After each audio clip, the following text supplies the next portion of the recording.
Okay, the next stage of Erikson, which is usually preschool age for us, but know that some children are here a little earlier, some a little later. I've seen lots of 2-year-olds that are in this autonomy versus shame and doubt stage. So what in the world does this mean? Autonomy is a word that we throw around all the time. Auto means self, so an automobile is a self-driving car. An autobiography is a book that we write about ourselves. So auto means self. And so what can I do for myself? Think about all the things in the classroom that a child is able to do for themselves if you provide a little scaffolding. So I can hang up my coat, I can clean up after myself, I can clear my own lunch plate, I can scoop my own broccoli. What kinds of things can I do for myself? Think about um, pottying is a big deal this age. So think about ways we can make pottying easier for children.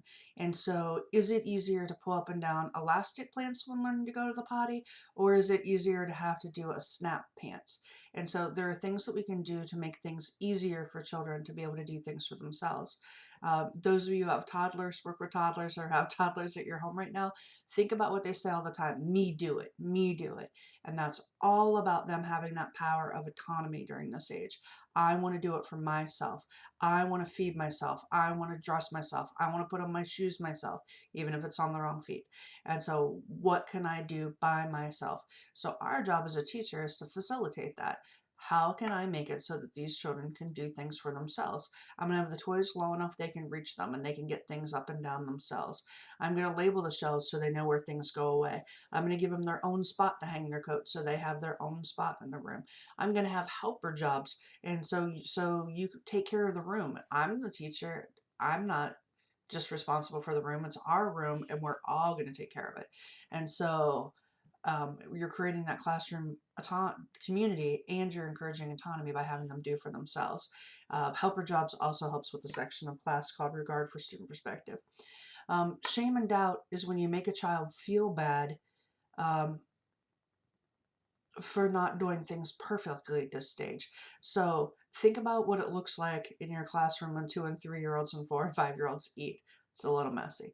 Think about the accidents that we have when we're learning how to potty. It gets messy. So if you shame me all the time for that, well, it's going to hurt a section of your class score, which is a different training.